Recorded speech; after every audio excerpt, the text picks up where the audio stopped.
ममता की है। बचपन से ही घर में ये एहसास दिलाकर पाला गया कि औरतों को बोलने का हक नहीं है। अरे ममता, जरा जल्दी जल्दी हाथ चलाओ। रोज ऑफिस में देर पहुंचता हूँ तुम्हारे कारण। लेकिन आपका सारा खाना पैक और तैयार भी है। अरे जबान जितनी चलाती हो उतना अगर हाथ चलाती ना तो शायद घर को अच्छे से मैनेज कर पाती। क्या मतलब है? क्या नहीं मिला आपको? मोजे मोजे कौन देगा? ममता भागकर पति को मोजे देती है। वो हर किसी का ख्याल रखती, लेकिन उसके घर में रोज का रोना लगा रहता। अरे माँ, आज स्कूल में टीचर ने मुझे फीस के लिए डांटा। माँ, मुझे अच्छा नहीं लगता कि स्कूल में फीस के पैसों के लिए मुझे कोई भी बात सुनाए। अरे पर बेटा, ये तो पापा करते हैं ना, सारा ऑनलाइन। मुझे तो इसकी जानकारी भी नहीं है। हाँ हाँ, बना लो बच्चों के सामने मुझे बुरा। अरे करता तो मैं ही हूँ, माना, लेकिन मुझे कोई सपना थोड़ी ना आएगा कि बच्चों की फीस जमा करनी है। अरे बताओगी तो तुम ही ना।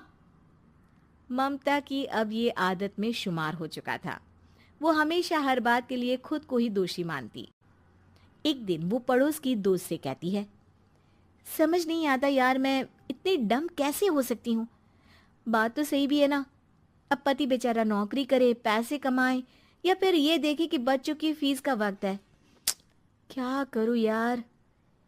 पता नहीं, मेरे पति तो सारा काम खुद ही करते हैं।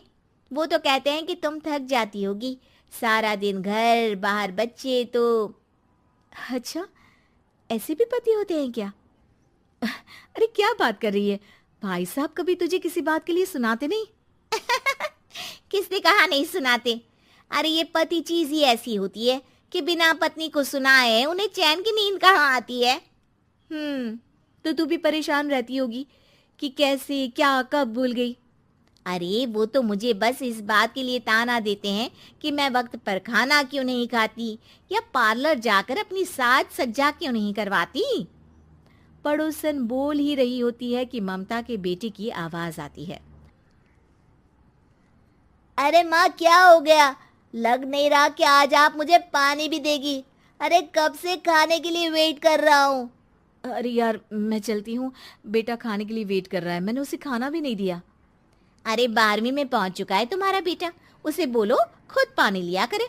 मैंने तो अपने बच्चों को काम करना सिखाया है। अरे यार, खुद की भी तो कोई लाइफ है।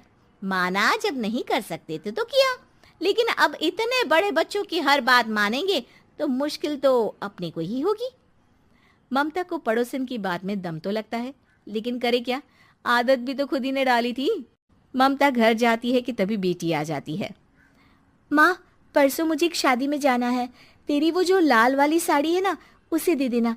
मैं आज जाकर टेलर को दे दूंगी, वो उस साड़ी से सूट बना देगा। अरे नहीं नहीं तारा, वो मेरी माँ ने मुझे दी थी और उस साड़ी से मेरी काफ़ी भावनाएं जुड़ी हैं। तुमको ना मैं दूसरी साड़ी दे दूंगी। ओके, कोई बात नहीं, लेकिन आज दे ही देना पक्का। तारा माँ की साड़ी से सूट बनवाकर पार्टी में जाती है, लेकिन जब वो पार्टी से लौटती है, क्या है, मैं तो समझ ही नहीं पा रही हूँ। अरे जब वो साड़ी मांगी थी तो ये छल्ली सी साड़ी क्यों दे दी? मैं ही पागल थी जो इस साड़ी का सूट बनवा लिया मैंने। माँ, जानती भी हो कि कॉलेज में मेरी कितनी हंसी उड़ी। तभी वहां ममता का पति सुनील आ जाता है। अरे गवार औरत, जब बेटी साड़ी मांग रही थी तो दे देती ना। अरे पापा, इनके तो इमोशंस जुड़े थे उस साड़ी से। ममता इतने सब के बाद भी कुछ नहीं बोलती। मेरी बेटी की बेइज्जती हो गई, मैं बिल्कुल बर्दाश्त नहीं कर सकता ये।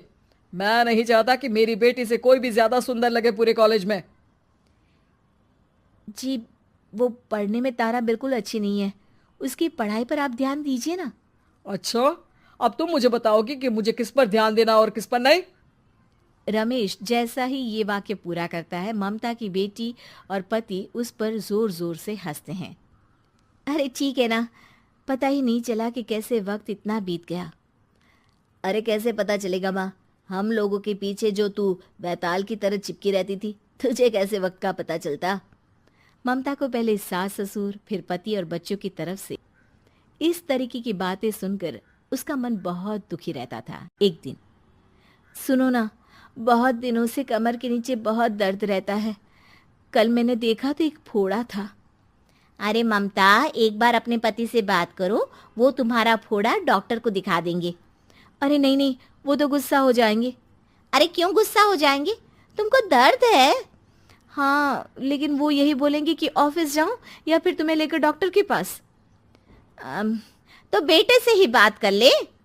अरे वो तो मैं कर लूं, लेकिन फोड़ा है ऐसी जगह कि उसे बताते मुझे शर्म आएगी। लेकिन कुछ ना कुछ तो करना जरूरी है ना, ऐसे कब तक फोड़े के दर्द से तड़पती रहेगी? अब तो सोच रही हूँ कि इनसे बात कर ही लूं, वरना दर्द के मारे कहीं मर ना जाऊं। लेकिन शाम को, ममता, क्या किया तुमने आज? खाने के डिब्बे में कैसा खाना दिया था? दाल खराब हो गई थी। कब की थी? दाल तो मैंने सुबह ही बनाई थी, खराब कैसे हो गई? अच्छा सुनिए ना, मुझे कहना है कि अरे गरम दाल बंद करोगी तो ऐसा ही होगा ना। बेइज्जती हो गई सबके सामने मेरी।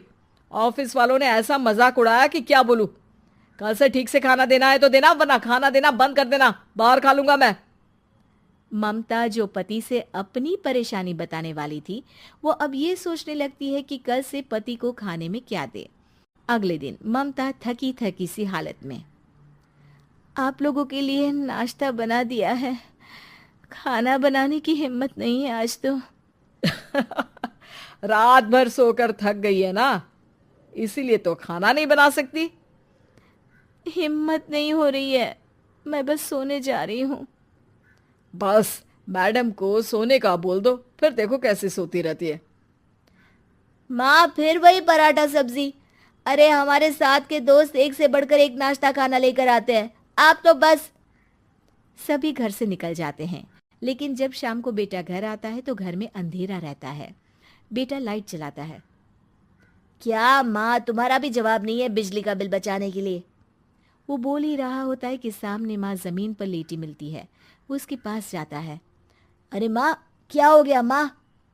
तभी वहां पड़ोसन आती है। अरे बेटा, तुम्हारी माँ के पैर के पास एक फोड़ा है, जिसके कारण ये लगातार कमजोर होती जा रही थी।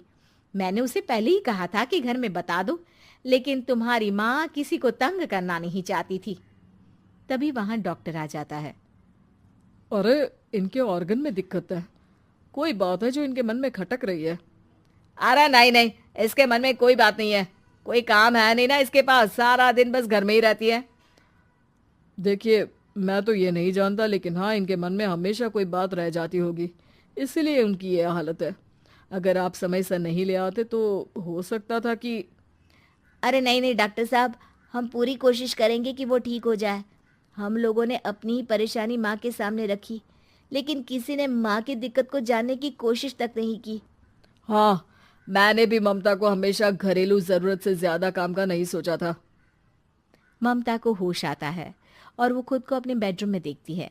वो उठने की कोशिश करती है कि माँ, अब आप नहीं उठेंगी, हम लोग है ना, हम लोग आपको पूरी तरह से खुश रखने की कोशिश करेंगे।